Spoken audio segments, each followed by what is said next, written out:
মাসাজিদের দোষ না বলি, তাবলিগ ওয়ালাদের দোষ না বলি, অন্য এক সাথী ভাইয়ের দোষ না বলি, তাহলে এই বলার দ্বারা আমার কি হবে? দোষ না করার দ্বারা আমি জান্নাতের মালিক হব। আর যদি আরেক ভাইয়ের দোষ বলে বেড়াই তাহলে আমি জাহান্নামের মালিক হলাম। এই জবান দ্বারাই আমার ঠিকানা জাহান্নাম করে নিলাম। এই জবান দ্বারাই আমি আমার পরকালের বাসস্থান জাহান্নাম বানিয়ে নিলাম। নাউজুবিল্লাহ।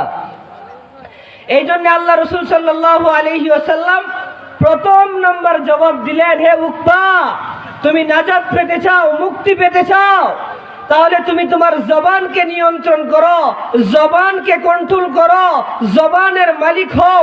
আরেকজনের দোষ দোকানের মধ্যে বইসা বলে বেড়ায়ও না, আরেকজনের দোষ চলার পথে বইলে বেড়ায়ও না, আরেকজনের দোষ অফিসের মধ্যে বইলা বলিও না তুমি, বরং নিজের দোষগুলো দেখো, নিজের দোষগুলো দেখো এবং মৃত্যুর কথা স্মরণ করো, মৃত্যুর কথা স্মরণ করো।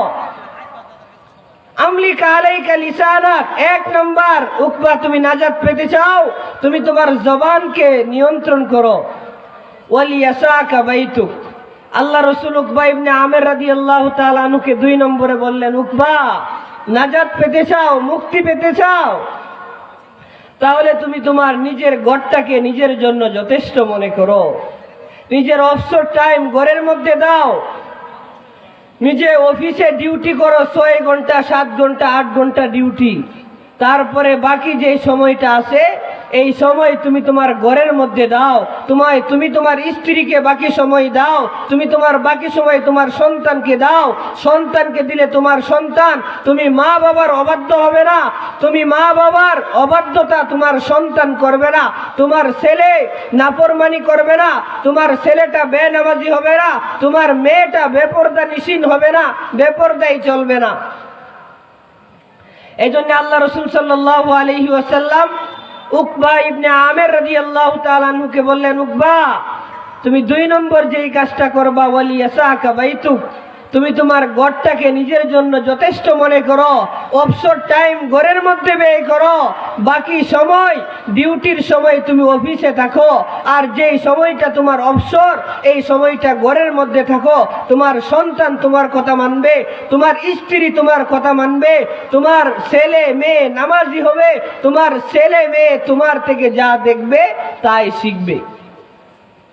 3 নম্বর আল্লাহ রাসূল সাল্লাল্লাহু আলাইহি ওয়াসাল্লাম বললেন, ওয়াবকি আলা খতিয়াতিক, হে উকবা, তুমি নাজাত পেতে চাও, মুক্তি পেতে চাও, তাহলে তুমি 3 নম্বরে যে কাজটা করবা, তুমি তোমার নিজের গুনার জন্য, নিজে যেই গুনাহগুলো করেছো, এই গুনাহ যে 40 বছর 50 বছর হায়াত তুমি পেয়েছো, যৌবনকালে তুমি ইবাদত করো নাই, যৌবনকালে নামাজ পড়ো নাই, যৌবনকালে রোজা রাখো নাই, যৌবনকালে তোমার উপর হজ ফরজ ছিল, হজ আদায় করো নাই, এই নামাজ না পড়ার গুনাহ, হজ না করার গুনাহ, রোজা না রাখার গুনাহের জন্য, মিথ্যা কথা বলার কারণে, অপরের মাল মেরে খাওয়ার কারণে, অন্যের হক নষ্ট করার কারণে, আরেকজনের গীবত করার কারণে, আরেকজনের অন্য দোষ ত্রুটি বলে বেড়ানোর কারণে যেই গুনাহ উকবা তুমি করেছো, এই গুনার জন্য আল্লাহ তাআলার কাছে ক্ষমা চাও।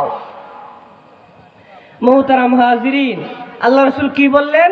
ওয়াবকি আলা খতিয়াতিক, নিজের গুনার জন্য আল্লাহ তাআলার কাছে ক্ষমা চাও। নিজে যে গুনাহগুলো করেছো এই গুনাহগুলোর জন্য আল্লাহ তাআলার কাছে কান্নাকাটি করো, আল্লাহ তাআলার কাছে চাও। আল্লাহ তাআলার কাছে কিছুই অভাব নেই। আল্লাহ তাআলার কাছে যদি একনিষ্ঠতার সহিত তওবা করতে পারি তাহলে আল্লাহ তাআলা আমাদেরকে কি করবেন?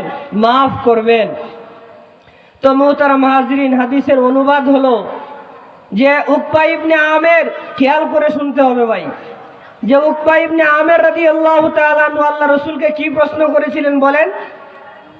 যে নাজাত কোন রাস্তায় পাবো, মুক্তি কোন রাস্তায় পাবো ইয়া রাসূলুল্লাহ, আপনি আমাকে একটু বলে দিন। ছোট্ট প্রশ্ন। আল্লাহ রাসূল এই ছোট প্রশ্নের জবাব কয়টা কথার দ্বারা দিলেন? 3 কথার দ্বারা আল্লাহ রাসূল সাল্লাল্লাহু আলাইহি ওয়াসাল্লাম জবাব দিলেন। 1 নম্বর কি?